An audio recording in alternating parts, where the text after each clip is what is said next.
Reverend Frank Fleming. Yeah, pleased to know you, Frank. Dear Reverend, everybody in Castle Walk is real excited about you coming here. We ain't had a preacher here in over 3 years.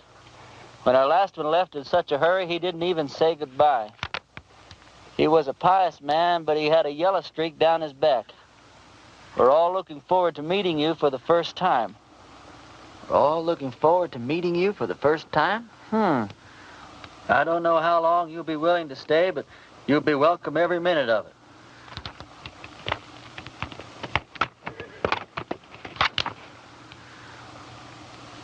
Here's the preacher's horse.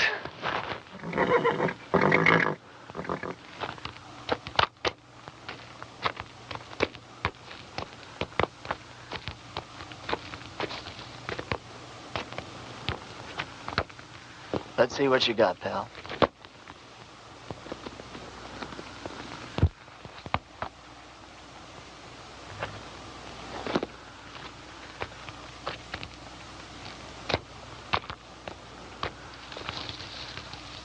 Frank, if ever I catch the guy who did you in, I'll take care of him for you. In the meantime, I'm going to need your clothes and your horse. I got a posse after me for something I didn't do.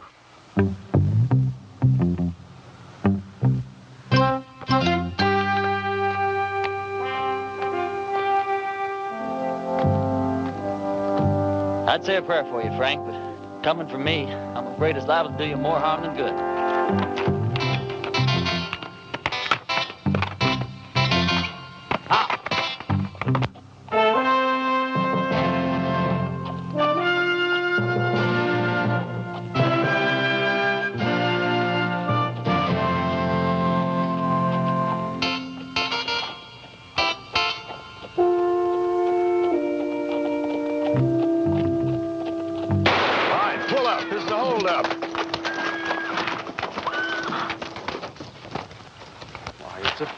Percy? Sorry about that there, Parson, but we're a little too far off to catch that there caller. Is there anything we can do for you, Reverend? Either of you boys ever heard of a town called Castle Walk? Why, yeah, it's in Arizona. Sure ain't much of a town, though. How far is it from here? Oh, about 150 miles. It's over yonder in that direction. How's your church attendance been lately, boys? You boys see that branch over there? Yes, sir.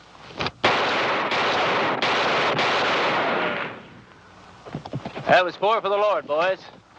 He loves you, but he hates your profession. Yeah, I can see how I would. I want you boys to go and sin no more. We surely won't, Parson. As soon as we can afford not to. Preacher, you being so good with that gun and all, how come you didn't just kill us as we was riding up here? Because you boys are children of the Lord, just as much as I am.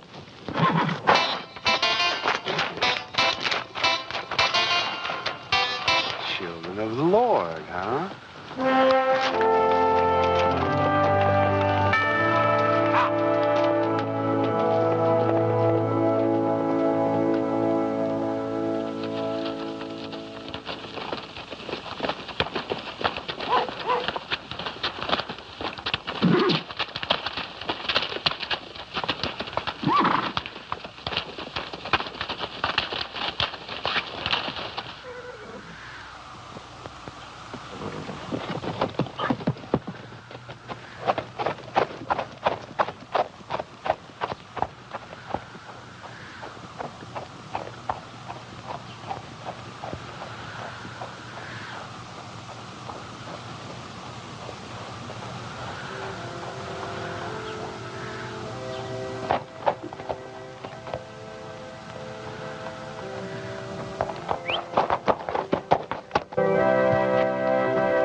Sorry, Sadie. Didn't have the time to dig it no deeper. Well, I guess we better just put him in the ground and get it over with. All right. Without even a few words? Mr. Ross didn't say nothing about no words. Said we could have a burying. Mr. Ross didn't say nothing about no words. But Sam was a Christian man. You can't just bury him like a wild dog. Can't we stand up to Mr. Ross just this once? You're leaving here after the burial. We got to stay here and live with him. All right, let's get going.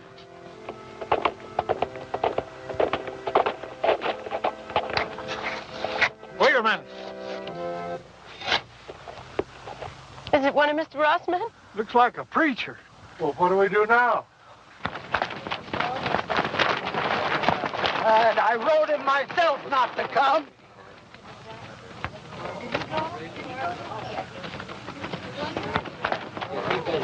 Thank God you're here, Reverend. I've done many receptions in my life, ma'am. Yours is almost unique. We were going to have to bury my husband without any proper words being said. But now that you're here... You, the Reverend Frank Fleming? That's right. I wrote you a letter telling you not to come. No, you wrote me a letter welcoming me to Castle Walk. I wrote you that letter. Yeah, but things changed. First, Mr. Ross said it was all right for us to have a preacher, and then Mr. Ross changed his mind. Gentlemen, what the hell is going on here? Reverend! Hell is a word that came straight from the Bible, folks. Now, all I know is we've got a heartbroken little widow here. You did say you were the widow? And these are my children.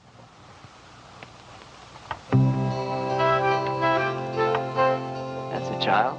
She's 18. Oh, she certainly is.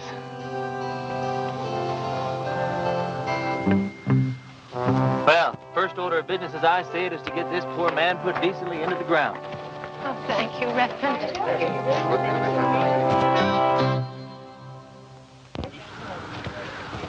Oh, I don't know what Mr. Ross is going to say about this. I haven't been here 5 minutes, and I'm already sick to death of Mr. Ross. Come on, let's bow our heads. Don't you have a Bible, Reverend? Oh, I probably do in my saddlebag. Here, you can borrow mine, Reverend. The deceased was probably a simple man, so I'll just say a few simple words of my own, not bother to dip into the Bible today. As you all know, it's ashes to ashes and dust to dust, which may not sound like the best deal in the world, but it's the only deal you're ever going to get, so you might as well learn to live with it. I didn't know the late deceased, but some of the works he left behind are mighty impressive.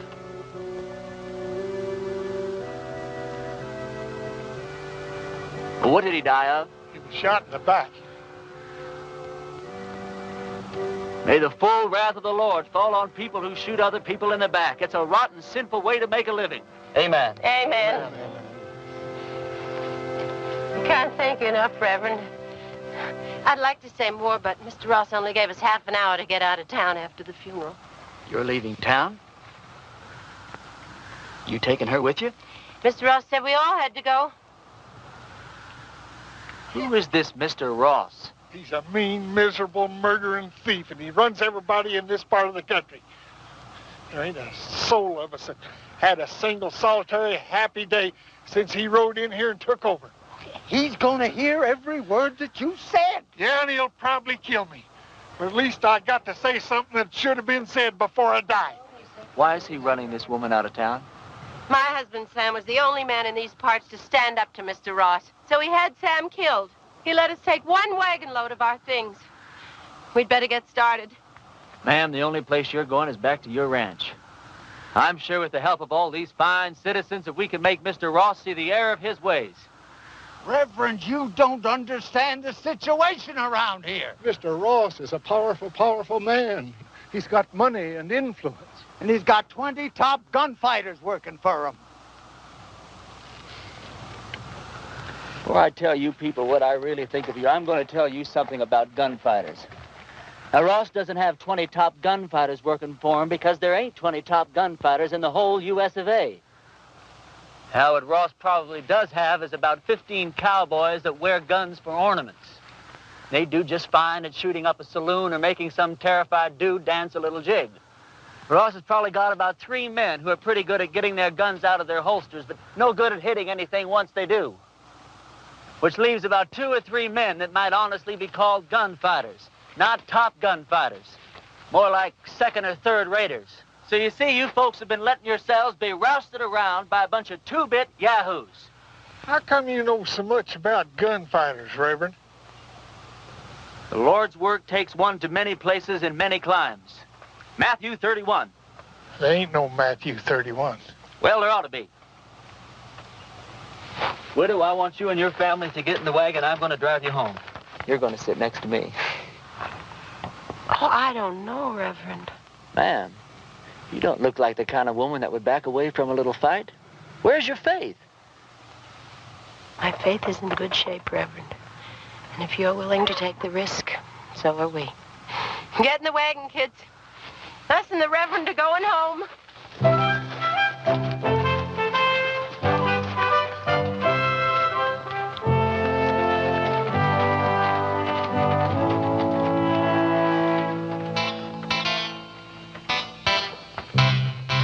The lives of this family will be on your soul, Reverend. Oh, Reverend. Yeah. A couple of Ross's men are in town and they're pretty liquored up. That was their first mistake.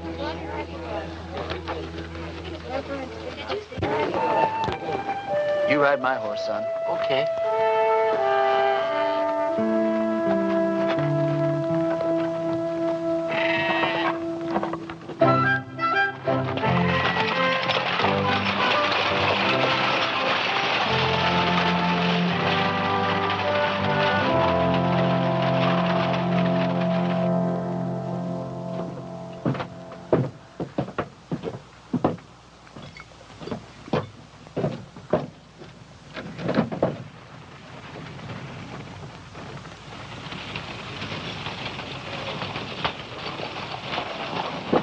Hey, let's go have some fun.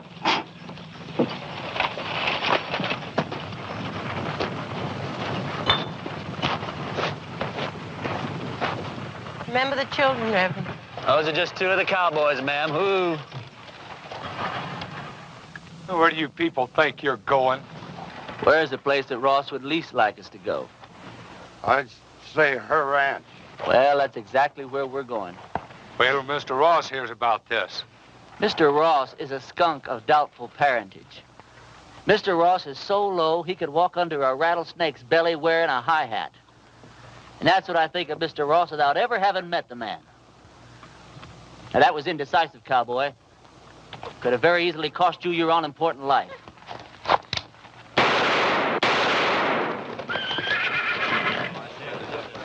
Those could have just as easily been your ears flying off your heads, boys.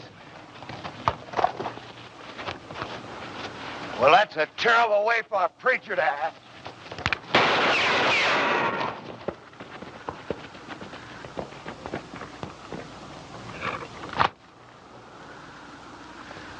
The Lord wants someone to move. He wants them to move.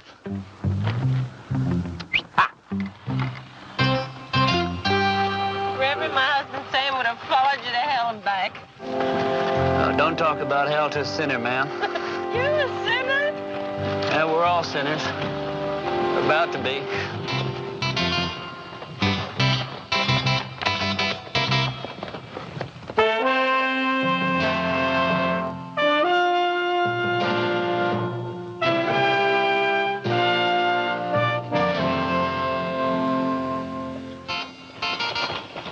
All right, kids, as soon as we stop, I want you to get the wagon unloaded.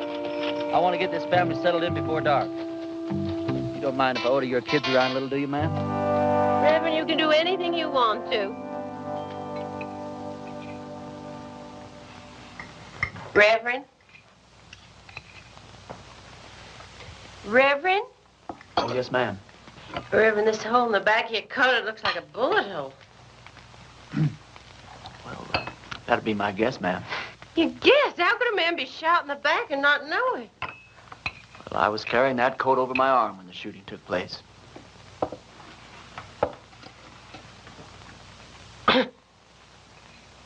Well, tobacco's one of the Lord's works, too, ma'am.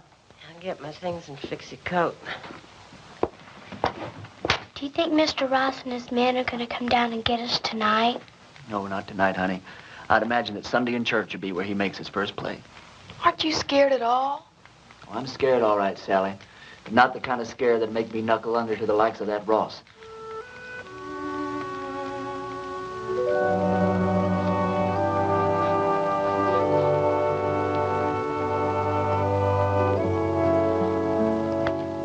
thought of a text for your sermon tomorrow, Reverend?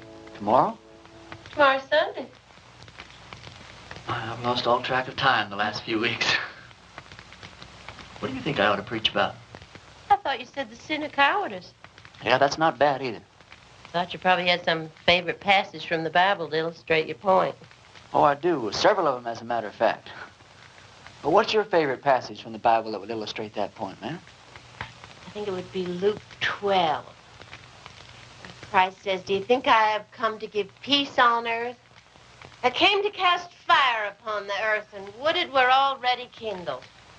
It says that in the Bible? Well, I told you, Luke 12. Oh, Luke 12. Yeah, that Luke, he really knew how to turn a phrase, didn't he?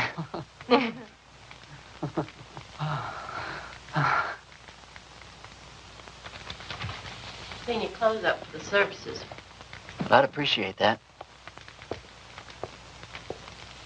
You don't happen to have a Bible around, do you? I seem to misplaced my glasses. Could you turn to that spot in Luke that your mother was talking about?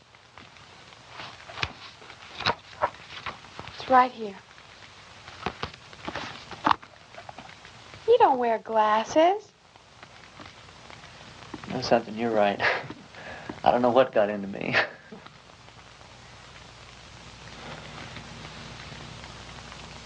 Well, good night.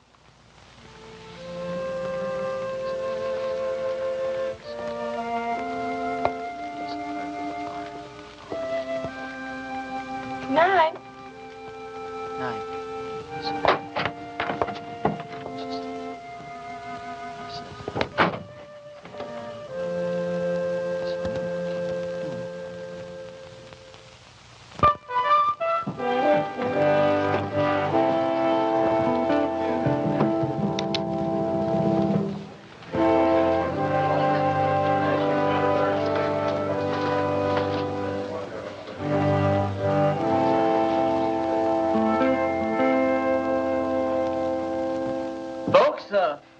I'm going to read you from Matthew chapter 10 and verse 34, although Luke says pretty much the same thing in his 12. Think not that I am come to send peace on earth. I came not to send peace, but a sword. Now, I don't know what that means to you, but I know what it means to me. It means that while God loves peace, when the occasion arises, he's not reluctant to use the sword. Matter of fact, when the occasion calls for it, he might become downright irritated if you don't use the sword, or the gun, or the rope, or whatever's handy.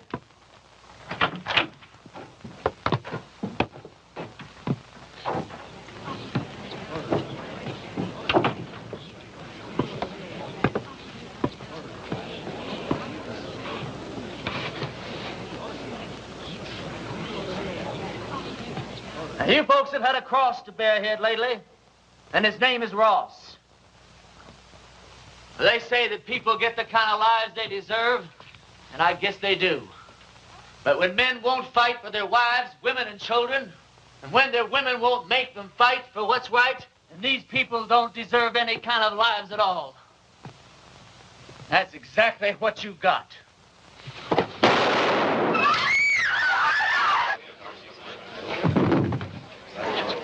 Get his gun.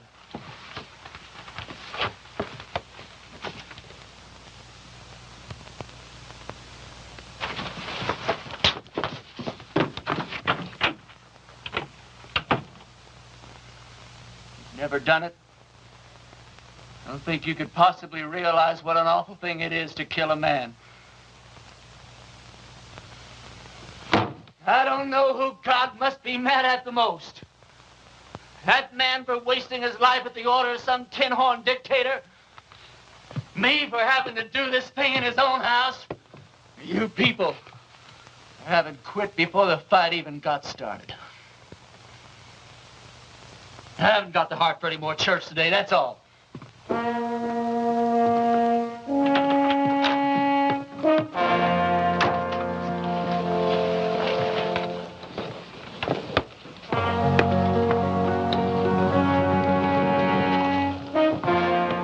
Mr. men are outside. Take care of yourself, son. Every second.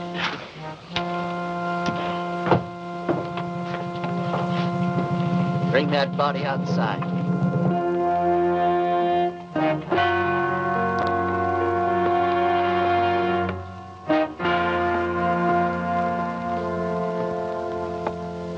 You've had a couple of fun days here, preacher. Well, I tell you, Ross, The name is Mr. Ross. The name was Mr. Ross. Now, you hear me good, Ross. Either those two men go for their guns, I'm going to go for you first. I think I can take him, Mr. Ross. Don't think. Here's your chance, boys. Either you holding any grudges against him, draw on me, and I'll kill him for you. If we go together, we can get him. Before or after he killed me. You don't look all that fast to me. Shut up.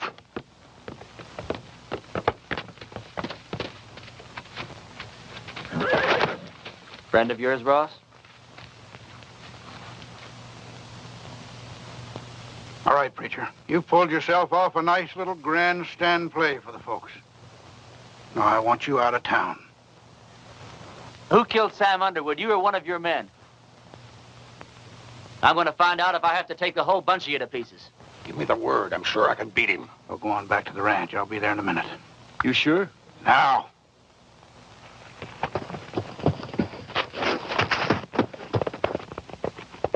That's the way I like it. Man to man. Do I make the first play or do you?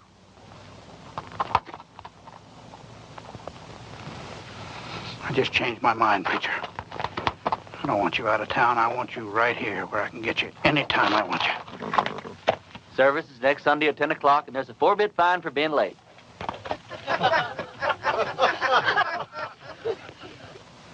You wouldn't shoot me in the back, would you, preacher? Like that.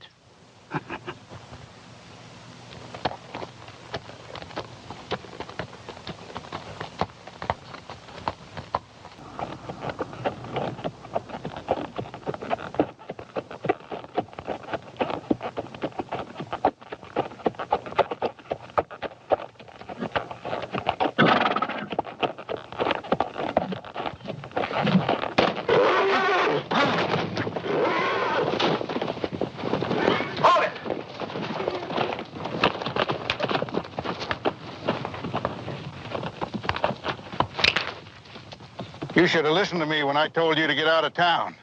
You shouldn't have backed down in front of me the other morning either. Now, this whole town's going to have the idea that you're just a little less than the tin gods you pretended to be. Just tell me one thing. What really happened between you and Jake McCoy? I chased that bum out of town. And he's not going to give you your $1,000 back either. He said to tell you that's the price he charges for shaking hands with scum like you. Get on with it. Prayer man, you drop that rope real slow.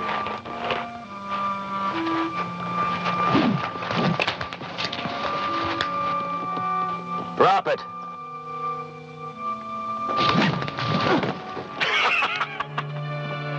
You ain't getting out of town fast enough, preacher.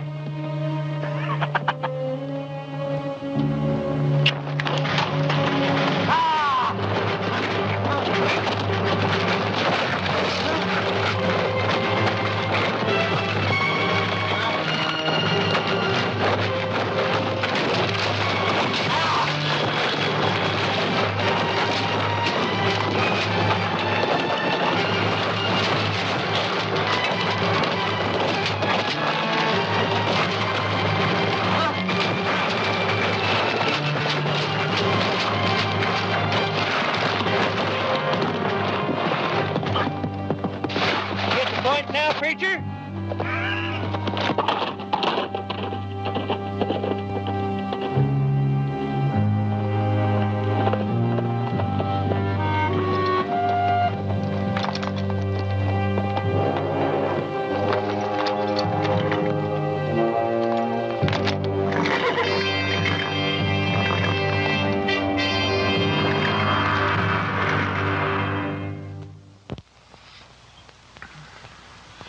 You're in the bunkhouse of our ranch. I thought it would scare the kids if they saw you like this. How'd you find me? When you didn't come home last night, I set out to look for you.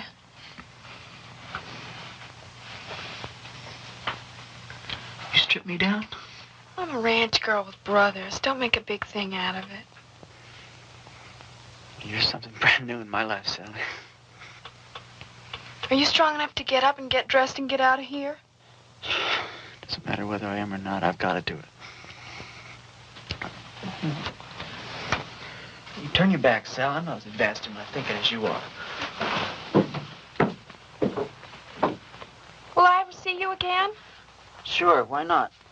I'm not going far. Well, you have to.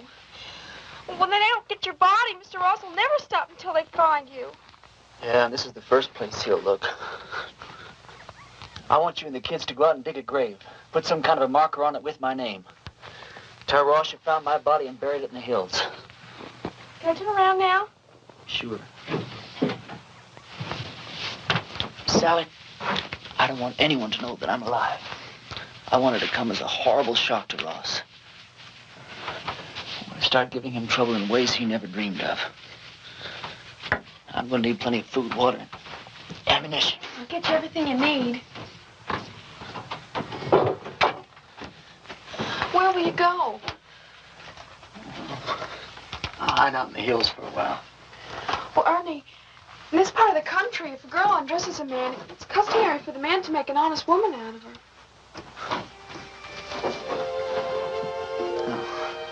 I'm sure that's true in every part of the country. If I live through the next little while, well, we'll have a serious talk about that. What's the matter? Well, just look at the way I look. Well, it's always something, isn't it? You don't like the way you're dressed. You don't like the way you look.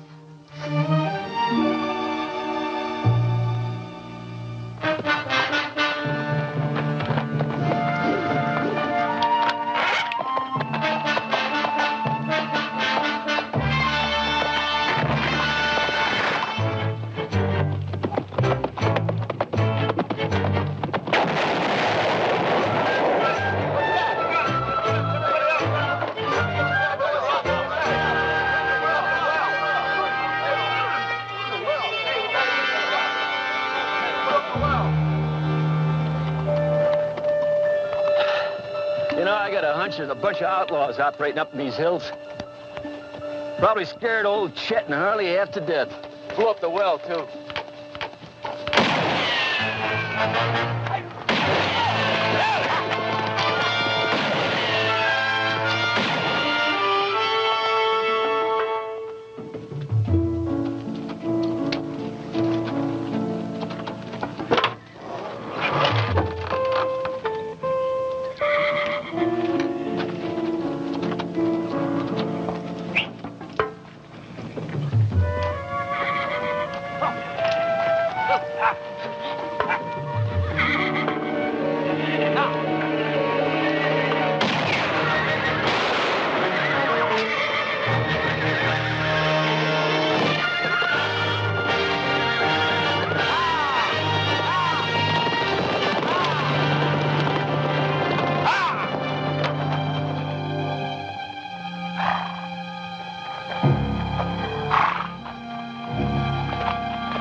There must have been 15 or 16 of them.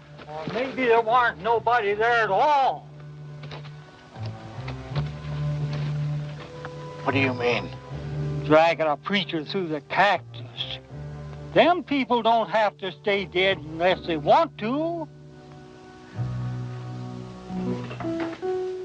Everybody in town keeps talking about the preacher's ghost riding through the hills and shooting at every one of Ross's men that sticks his head up. I keep telling them the whole doggone idea of ghosts gets Sally, didn't you tell Billy? told me not to tell anyone. Billy, I'm sorry. It's sure good to see you alive, boy. Are you sure it's safe for you down here? Honey, it's been a long time since I've been safe anywhere.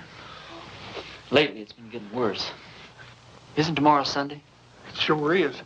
Billy, I want you to ride into town and tell everyone that we're having church services tomorrow morning at 10. I'll do it right now.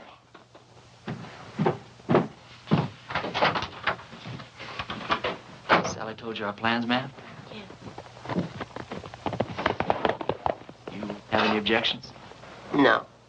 Ma'am, has it occurred to you that, well, Sally's liable to end up one of the youngest widows in these parts? Mary Mert's only 14 and she's been a widow 2 years. Besides Mary Mert. No, Grace Dorothy only been married a week and a half when her husband fell down a mine shaft. You know how old she is. Sally, could we take a walk outside? Excuse us, ma'am. Sally, the reason I brought you out here is, well, one of the reasons. If we're going to be husband and wife, then you've got a right to be in on the decisions that affect the both of us. You understand? Now, if I stay here and fight it out with Ross and his men, the chances are very good that I'll be killed. But on the other hand, we could leave here tonight, get married the very first town we come to, go someplace we both like and settle down and just have a wonderful life for ourselves. It's all up to you, Sally. You just say the word. Well, Mom always said never throw yourself in between a man and what he thinks he's got to do. Well, I won't kid you, Sally. I'm a little disappointed in that answer. No, it's all right. I got the strangest feeling that I've been pointed straight toward this shootout ever since the day I was born. There wasn't a thing in the world I could do about it. Billy says it's God moving in his mysterious way. Me? Well, I just don't know. You very religious, Sally? Why do men have to talk and talk? Can't you be quiet and get on with what you're supposed to be doing? Yes, ma'am.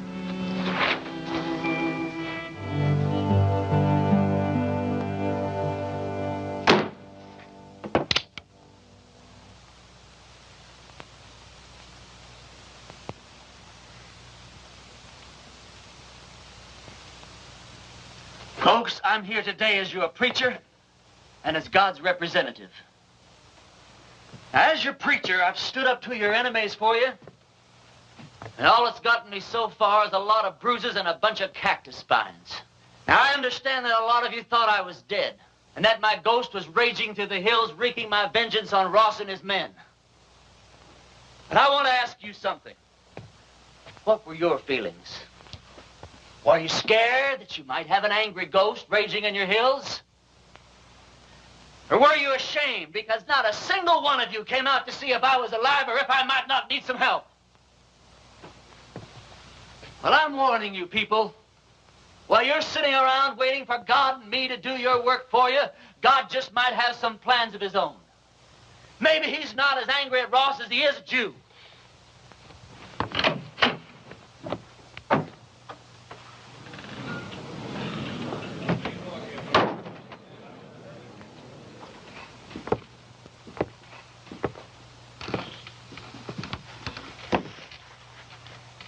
I'm not armed.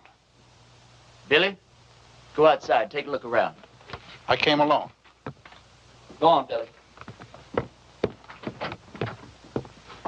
I just thought it was time that all this foolishness came to an end. We got a new country to build here. We ought to be getting on with it, instead of indulging in all this senseless killing. I won't deny that you've hurt me since you've been here. Several of my men have been killed or wounded. Several more have run off because you scared them half to death. I didn't know I was doing that well. What do you want, Ross? A truce. A chance to get on with our lives. Ross, if you were sitting on a stack of Bibles 10 feet high, I'd bet money that you were lying and I'd win. Well, now, just a minute, Reverend. If Mr. Ross is sincere, and I believe he is, This may be just the moment we've been waiting for. Luther, how could you believe that? I don't believe him for a minute. Now, Sadie. You are going to believe this man after all he's done to you? Jehoshaphat, Reverend. Anybody can make a mistake. If Mr. Ross is man enough to come here, Please. I didn't mean to create any dissension amongst the preacher's flock. Now, you've all heard what I have to say. Think it over.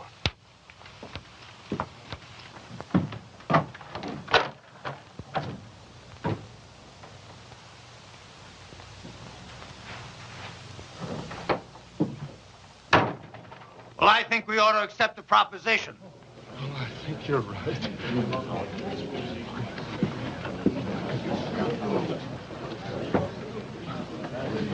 I have an announcement to make. Miss Sally Underwood and I are going to be married tomorrow morning at 11. You're all invited. I don't know. Second the ceremony is over, my wife and I will be leaving this godforsaken town for good. The ceremony won't take place here in the church. It'll be at the Mint Saloon. You can say what you want about those people at the Mint, but they know why they're there and they do something about it.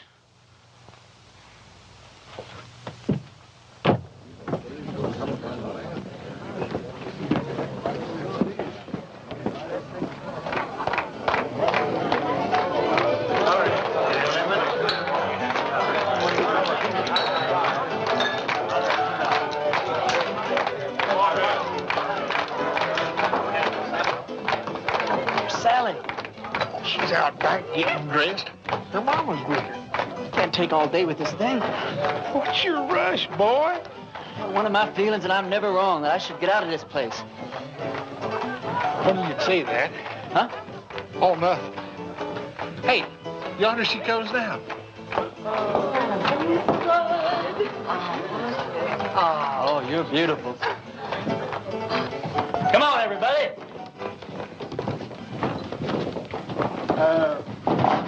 Don't you get the feeling that maybe something's missing here?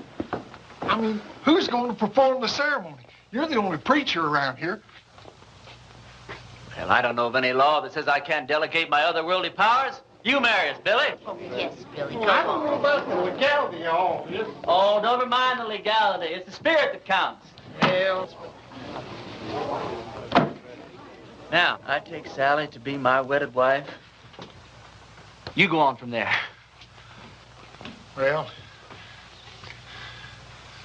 dearly beloveds, we're gathered here today to unite this couple in holy... What's that? Reverend, you were right. Ross and his men have bypassed the town, and they're circling around, and they're coming in that way. Well, he's let us down again. Hold it down, hold it down. How many men? I counted 14, including Ross. How long before they get here? Not more than 5 minutes. Well, 5 minutes is plenty of time. Go on with what you were saying, Billy. I'll have to get ready for Ross, otherwise I won't stand a chance. We'll have to finish this thing later. All right, folks, this is it. Now you see how much his word means. Ross and his men are coming into town for just one reason, to get me. Because he knows if he kills me, there won't be enough fight left in the rest of you to hold off a bunch of sick old ladies. This thing works two ways. Now, if I can get Ross first, then his men won't have any reason to go on with the fight. So all I'll need is some of you to keep his men pinned down while I take care of Ross.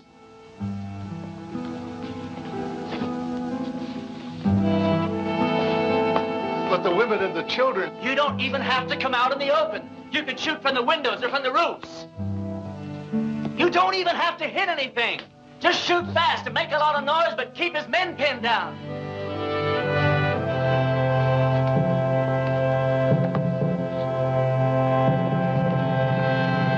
Can't believe it, Reverend, I'm with you. Give Ma and me a couple of rifles.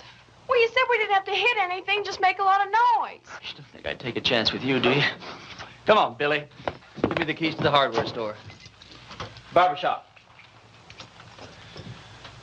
I don't hate you people. I guess you just can't help the way you are. Well, I ain't gonna be that easy on you. Ernie, there's something else that you ought to know about. I'd have told you sooner, but, well, I didn't want to spoil the wedding. Well, that sheriff that wanted to hang you, He's here in town. Where? Over at my place. I told him I was the sheriff here. It's one that I got off our last late sheriff. Anyhow, I told him if he'd wait there while I'd round you up and bring you into him. How'd he find me? Oh, him and that posse come across Frank Fleming's body. One of them old boys knew Frank. They figured that you'd switch clothes with him. Well, if he wants me, he's just going to have to get in line behind Ross and those other 13 men. You take the barbershop. Ernie, when this thing's over with, though, you got to get out of town. That's all there is to it. Billy, what the hell makes you think we're going to live through this thing?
Preacher.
You all right?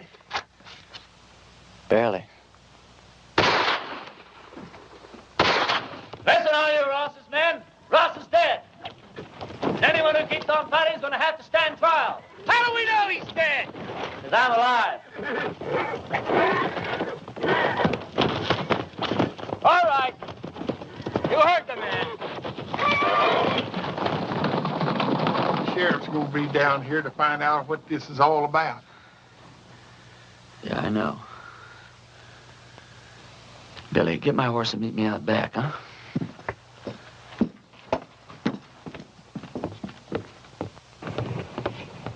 Go over to the men's saloon and tell Sally to meet me back at the ranch. We'll take off from there. No, I ain't going to do it. I'm a dang fool for going along with this thing as far as I have. And I ain't going to go no further. What are you talking about? I ain't going to let you run away with that kid.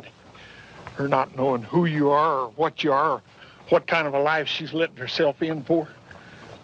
You think if I told her everything, she still wouldn't ride away with me? Well, of course she would, Ernie. Because she's 18 and you're her first love. Well, that's good enough for me. Ernie, when that sheriff finds out you've left town, you suppose that he's just going to give up? I can take care of him. Yeah, you can take care of him with one hand, or you take care of Sally with the other. Then if something goes wrong, why, she can just stand around with your baby in her and watch you hang. You think I could just ride off without telling her why? I'll tell her. Yeah, then what happens to her? Oh, she'll be tore up for a while, but she's young. She'll get over it in a month or two. Yeah, but I won't get over it in a month or two. I'll get your horse. I'll get it myself.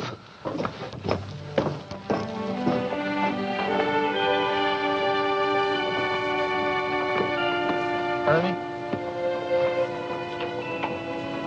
this town owes you a whole lot, but it don't owe you Sally. Can't make any promises.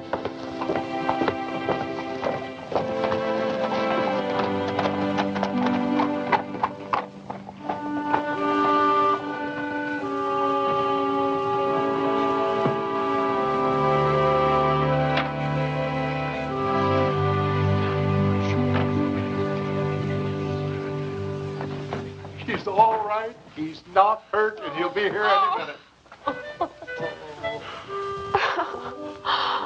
Damn it, Billy. You're right.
This is the richest pay dirt I ever found, Randy.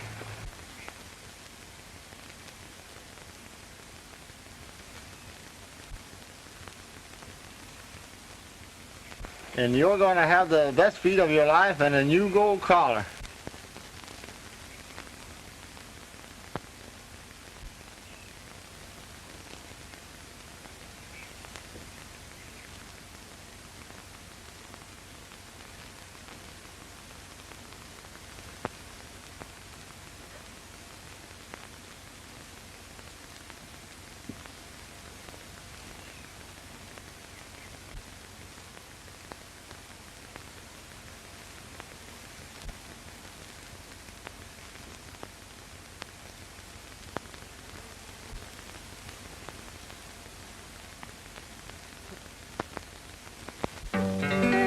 Now I got a good job on a ranch, making my 3 squares a day.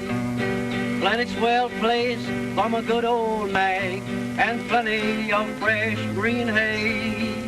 But there was a time when I slept outdoors, working so hard each day, drifting around from ranch to ranch without food or pay.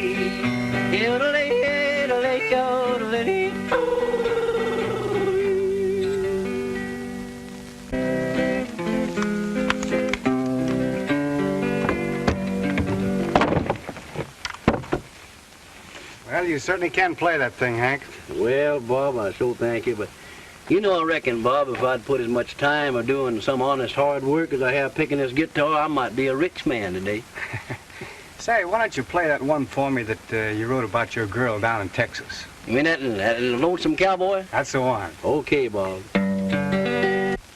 I'm just a lonesome cowboy who strayed away from home. When I get back home to Texas, I vow no more to roam. I can see the cattle roaming, I hear the cowboy yell, whoopee! I can hear that sweet, clear laughter of a pretty Texas gal. But here I am on a strange ranch, many miles from home. When I get back home to Texas, I vow no more to roam. But I met lots of nice folks since I've been here, and they sure do treat me right. But I miss that cowboy hoop and yell in town on Saturday night. But I met lots of nice folks since I've been here, and they sure do treat me right. But I miss that cowboy whoop and yell in town on Saturday night. When I get back home to Texas, gonna find that preacher man, gonna marry that little old gal of mine and do the best I can.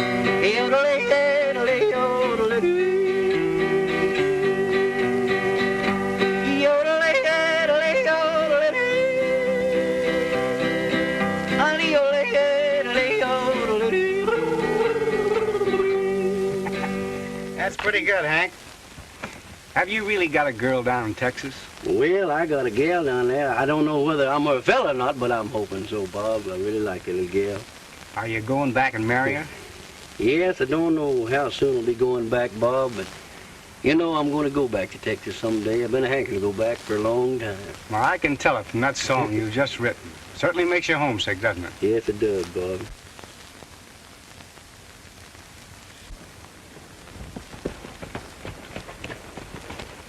I got an important letter for Bob. I thought I'd bring it out myself. Thanks, Joe. That's kind of you. You're welcome. I'll take it.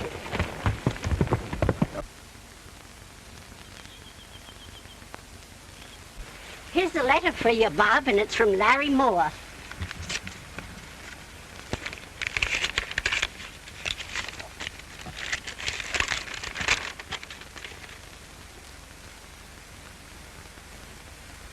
Larry struck it rich. Oh, son, that's great news. I'll say it is. But you know what that means? Uh-huh. That means that I'm going to have to go to Larry. Well, I'll go and get your things ready. All right. Can I go too, Bob? No, Hank, you better stay here and take care of Mother and take care of the ranch. Oh, shucks. Well, you won't forget to send for me. Well, I might send for you later if it's a good strike. Okay.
don't shoot.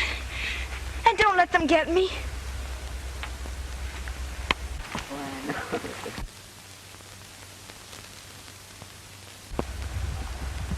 All right.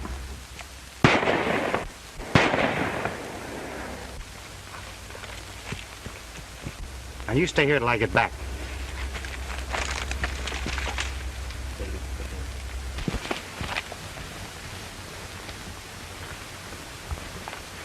I almost got Shedden back there and he got away. Well, I reckon you're the fella that scared him away. And I'm much obliged to you. You sure saved that strong. I guess there's no harm done. He didn't get anything. Say, are you here? Yeah. I'll get my horse and ride in with you if you don't mind. Good. All right.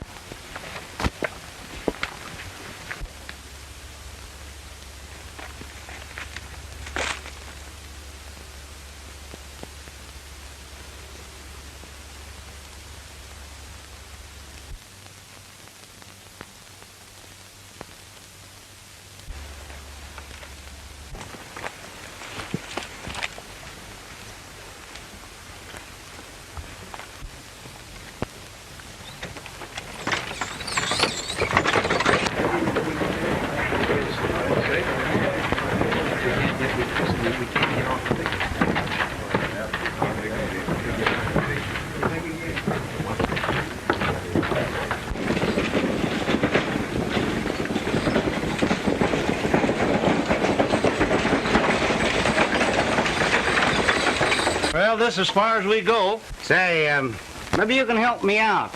I'm looking for a friend of mine that has a claim around here. His name's Larry Moore. Do you know him? I know. I don't recollect having met anyone by that name. Well, he's got a mine and he calls it the Two Friends. I tell you what. You go over and call on Frank Sheridan. He meets most everybody that drifts in here. And that's his place right over there. All right. Thanks very much.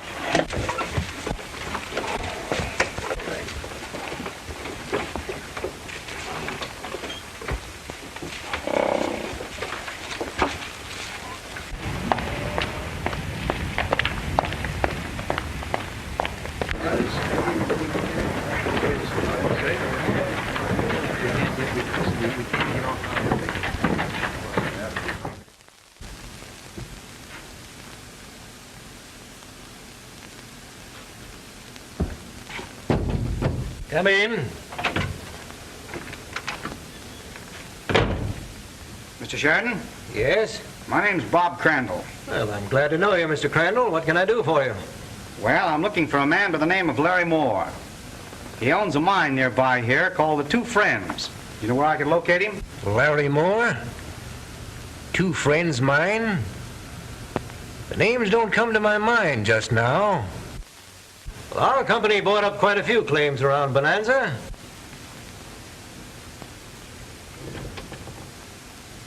Let me look in my files.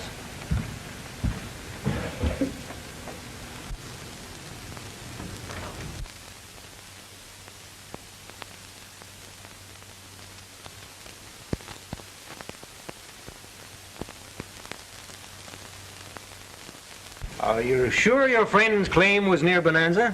I'm positive of it. He mentioned the name of the town in his letters.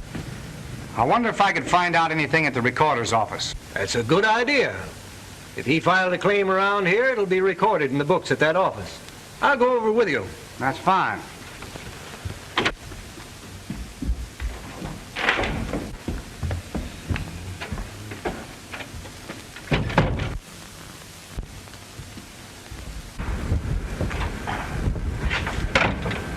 There's the recorder's office across the street.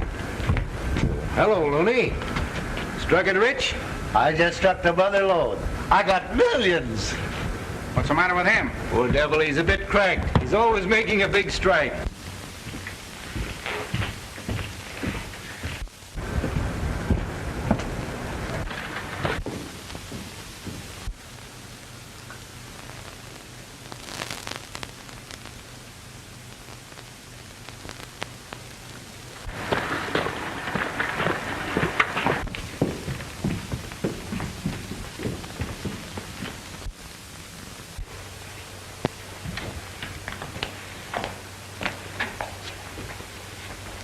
Sam, this gentleman is looking for some information. See if you can help him out. I'm trying to locate a man by the name of Larry Moore. He's got a mine called the Two Friends. It's located near here.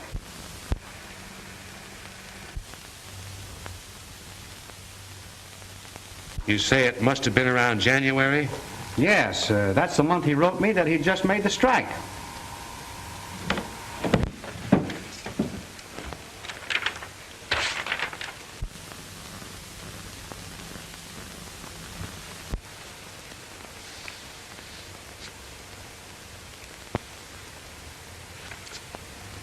There's nothing here in the record book.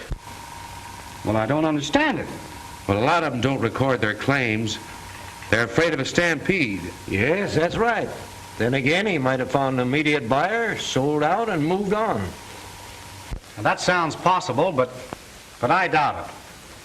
I think I'll mosey around town and do a little inquiring. Well, I'm sorry I couldn't be of more help, but if there's anything else I can do, look me up. Thank you very much for your trouble, Mr. Sheridan. Thank you, too.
Get out of here, you mangy coyote! Say, partner, that isn't very sportsmanlike, kicking a hungry dog like that. You tend to your own business. I ain't gonna have no dog around while I'm eating.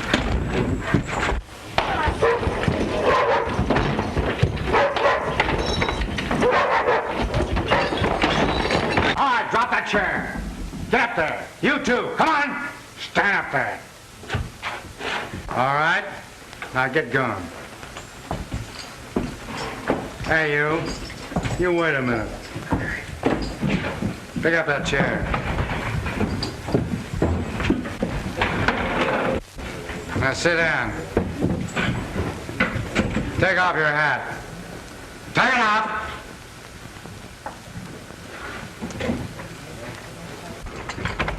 You wait here. I'm gonna tell the boss.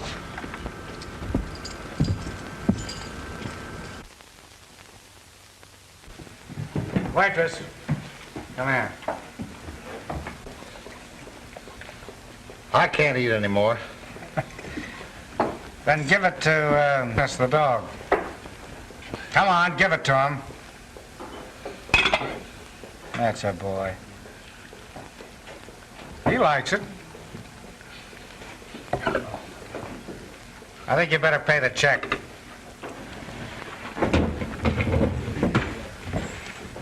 How much? Dog steak, too. $2. All right, get it.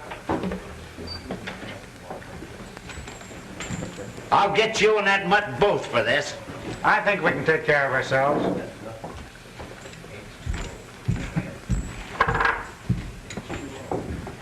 Well, how'd you like that, boy?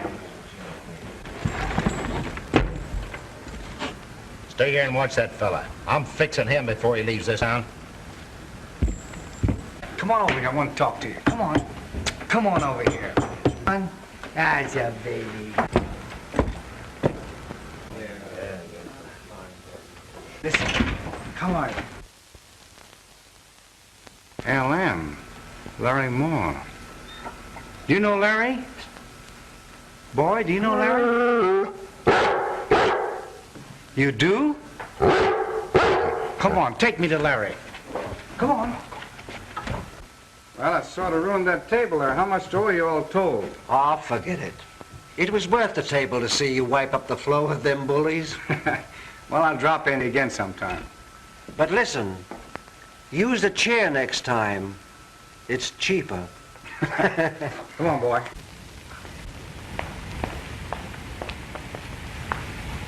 Come on. Come on.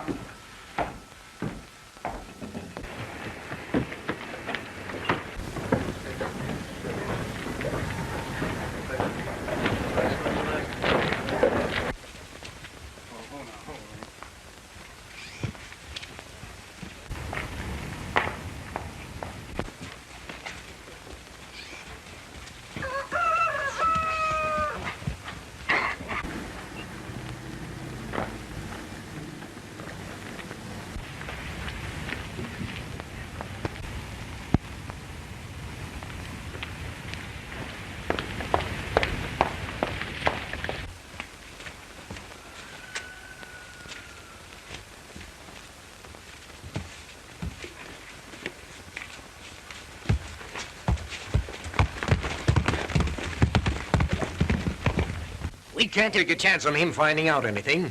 Somebody might drop a word and... Sheridan, Crandall just rode out of town. Which way was he headed? Towards Silver Trail. Well, that's the direction of the mine. I wonder if he's found out something already. Follow him and see that he doesn't come back. Understand? That'll be a pleasure. You better go out the back way.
What do you want? I'm looking for a little information. About what? About a friend of mine named Larry Moore. Do you know him? Never heard of him. You saw that sign over there, didn't you? You better get going. Just a minute. I want to ask you boys a few questions, and you better come clean. What was the name of this mine before it was the Triangle? I don't get you. It's all the Triangle Mine. Oh, yeah? Well, a friend of mine by the name of Larry Moore discovered this, and he called it the Two Friends Mine. That's so, isn't it? You got the wrong place, partner.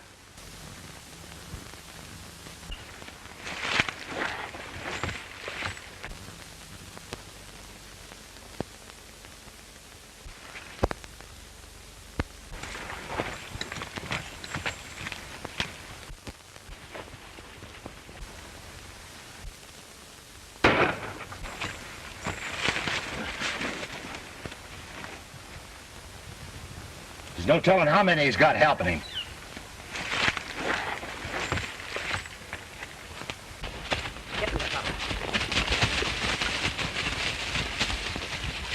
Hey, stampede no horses. Go round them up.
What did he want around here?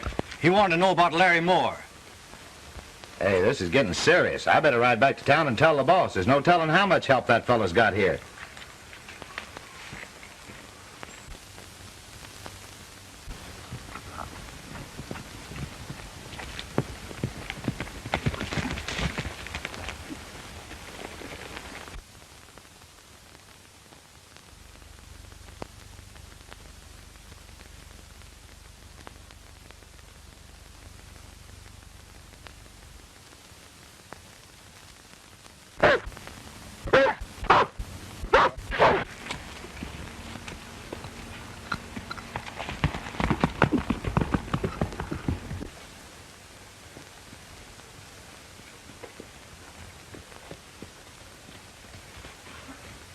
Put it on. Oh. Oh. Oh. Oh. Oh. Stay here till I get back.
You sent for me, Mr. Sheridan? Sam, I just got the assayer's report on that mine I was telling you about. It's rich. I want you to destroy all record of it in your books. I'm adding it to the triangle interest in a day or so. Don't you think that's dangerous with that friend of Larry Moore's hanging around? He suspects plenty now. And if there should be a row, why... Don't you worry about this Bob Crandall. The boys will take care of him the minute he shows his face. I'll take care of the brain work. You just follow my orders.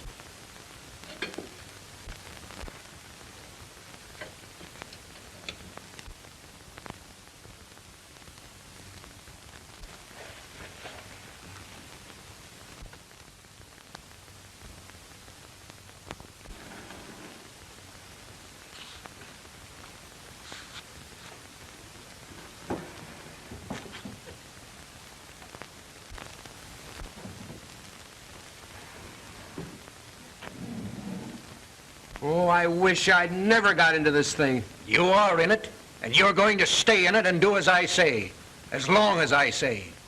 Now go on over to your office and destroy those records. Yes, sir.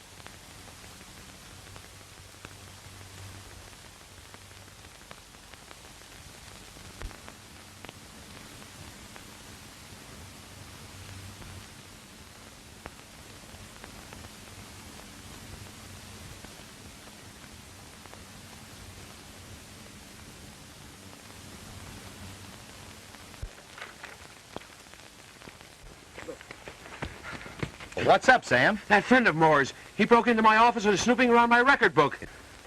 Is he there now? Yes. Well, I'll go get Kurt and Tex. You run and notify the boss.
Got us locked here. Out the window.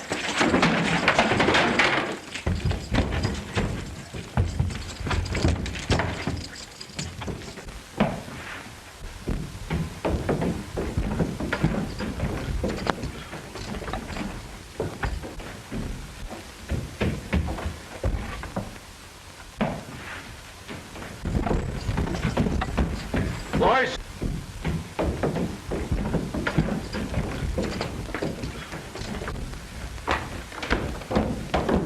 Where you going, Steve?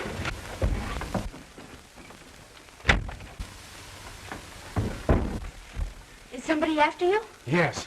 What do you want? We're looking for a thief who just robbed the recorder's office. In here. Quick, get in that clothes closet.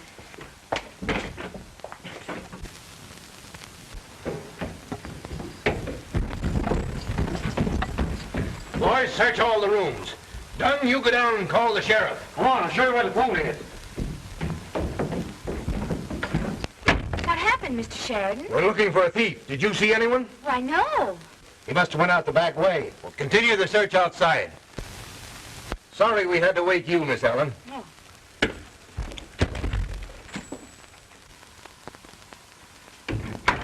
You can come out now.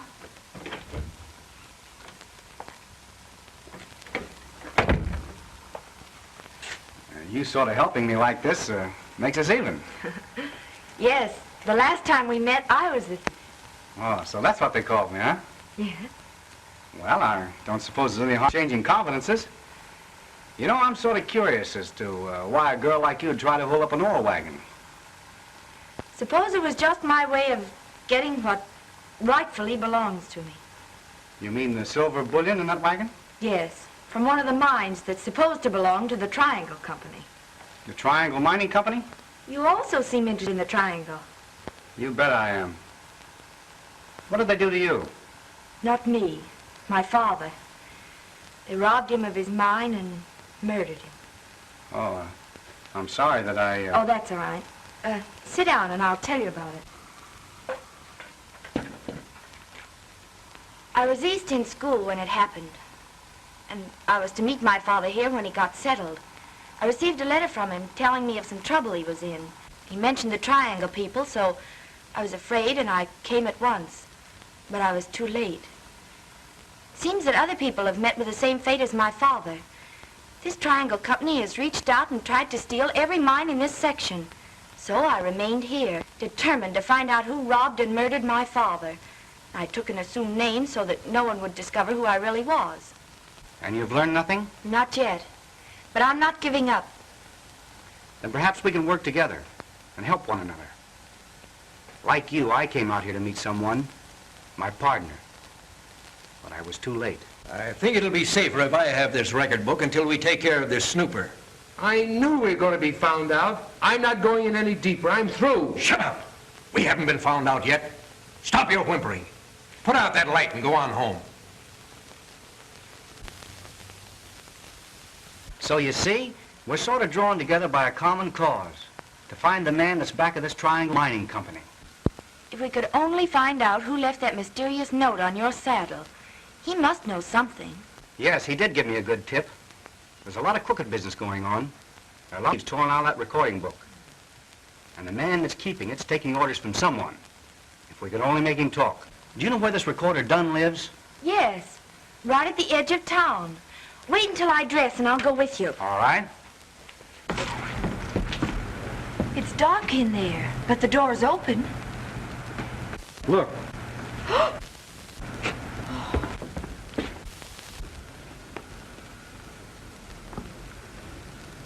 It looks like we're too late again. He's been shot. And the man that shot him got through that window. He'll never do any more talking. And if I don't miss my guess, the Triangle outfit are back of this. To prevent him from talking? It certainly looks that way. Say, we better get out of here. If someone sees us, we'll have a lot of explaining to do. Yes, come on.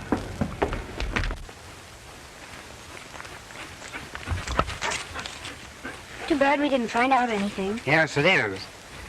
Hiya, boy. Oh, so this is your friend's dog. Yes. I was wondering if you could keep him for me. You see, I'm going to have to work undercover from now on. Well, I'll be glad to, Mr. We don't even know each other's names. I'm Molly Welpern. Mine's Bob Crandall. And now that we know each other and going to work together, I think we better decide on a secret meeting place. Yeah. You know, it wouldn't be so good for us to be seen together. No. I know just the place. There's an old abandoned mine shack about a mile out of the Silver Trail. It'll be safe for us to meet there. Good. I'll walk part way back to the hotel with you. All right. Come on, boy. I heard old Sam was done up last night. Yep, murdered.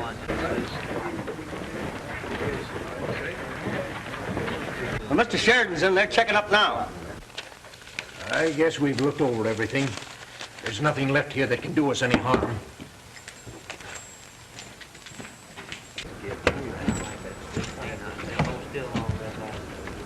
Anything gone? Yes, the record book. I'm sure that hombre we chased last night got poor old Sam. I liked old Sam. I guess the least I can do is see that he gets a decent burial.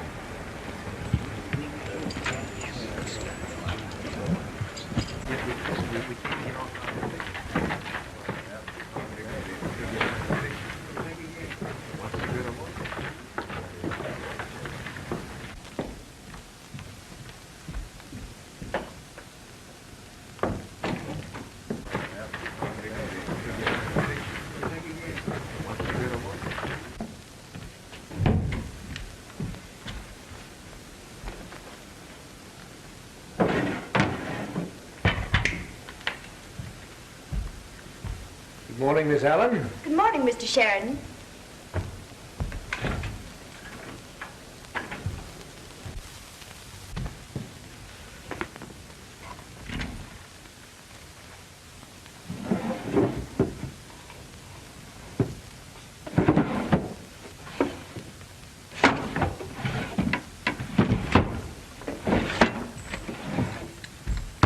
What's the matter, boss? The record book. It's gone. Well, come with me. What I've got to show you may explain who took it.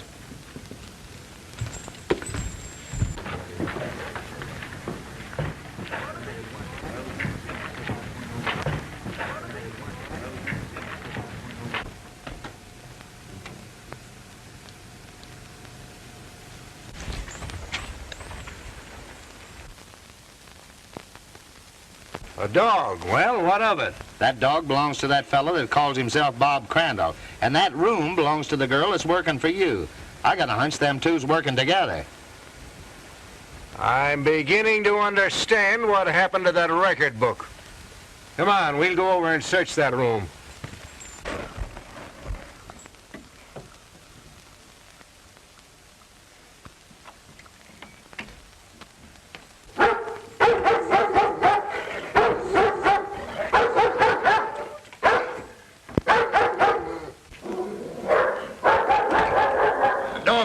He's tied.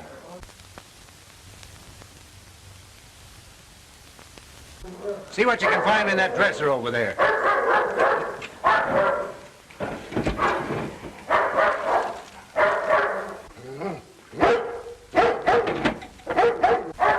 Slug, come here. Find that record book? No, there's nothing in there but some clothes. I found plenty. That girl's name is Melbourne. Why, that's the old... And she's his daughter, and she can work for me under an assumed name.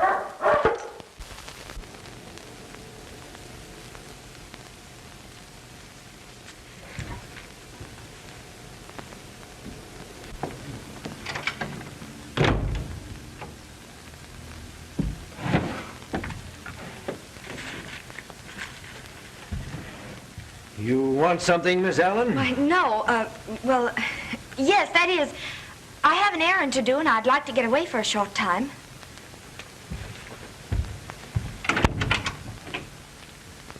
What's the meaning of this? Let's quit pretending, Miss Welburn.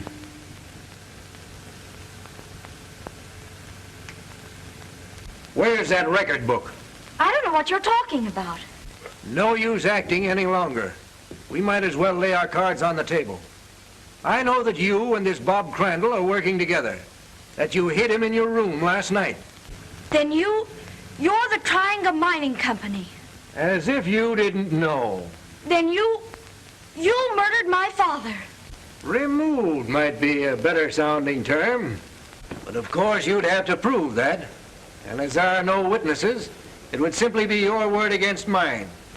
And even if you did get a chance to use this evidence, which you certainly will not, and neither will your friend Bob Crandall, my men will take care of him. They'll shoot him down as the man who robbed the recorder's office and shot Sam Dunn. We're going for a little ride. You not to cause any trouble.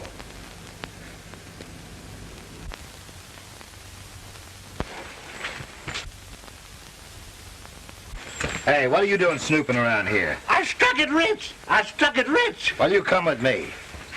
Oh.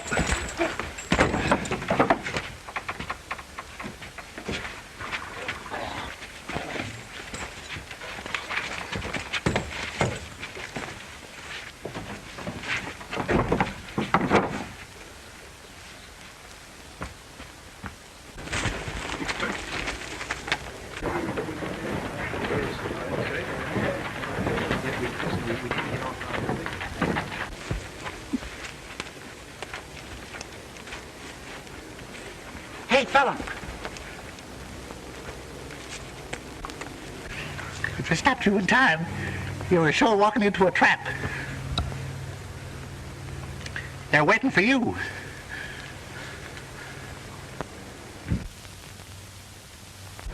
You were sure? Yeah. I'm just down here playing a part. I'm down here to look into the doings of this triangle company. Well, you certainly had me fooled completely. They got no time to waste. I just got the dope on the fellow that's responsible for these claim jumpings and the murders in the Bonanza. It's this fellow Frank Sheridan. Sheridan? Well, how'd you get the dope on him? Well, I first suspected something when I saw him hiding that record book from the recorder's office.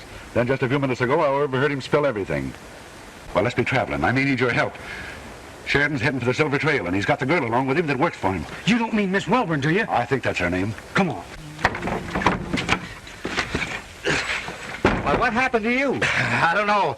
I must be screwy or seeing things. I just saw a worm turn into a wolf. That's that Crandall now, and he's got Looney with him. Looney me eye. We're the ones that's crazy. That's the bird that's been working with Crandall.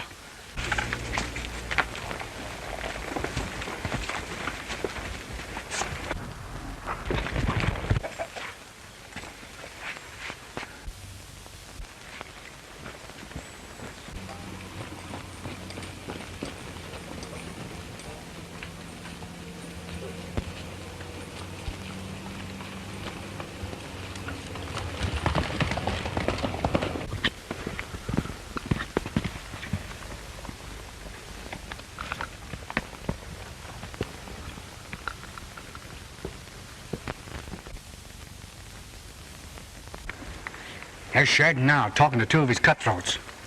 I wonder what the girl is. Well, she's probably in the cabin.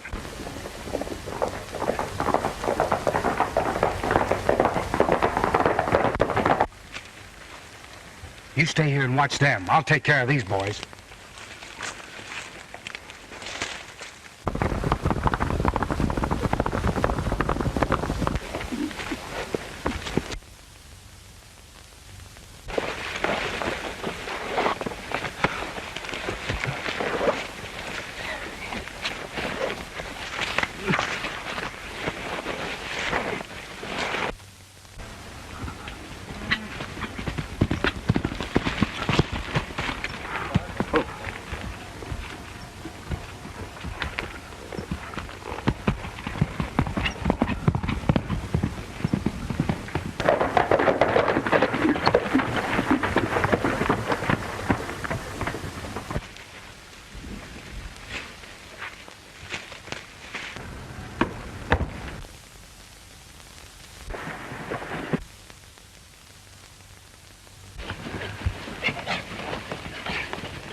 I'm going back to town and see if they got that fella Crandall.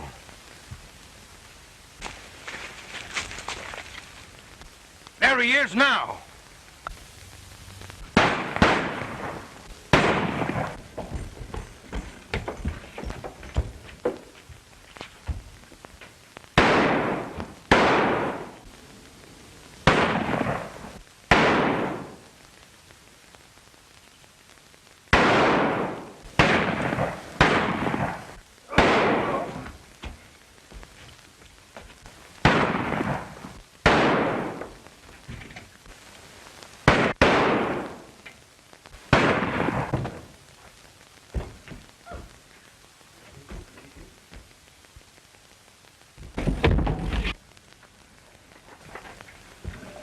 Come with me.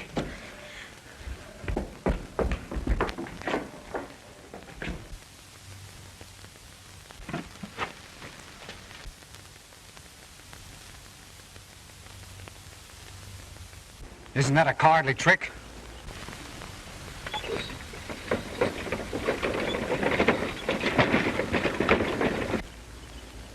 You stay here and watch those men. I'm going after that wagon.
You know, it looks as if we've got a lot of work ahead of us. Yeah. You know what I think? What? If we consolidated, it'd make it much easier. It's a good idea. You think so? I second the motion.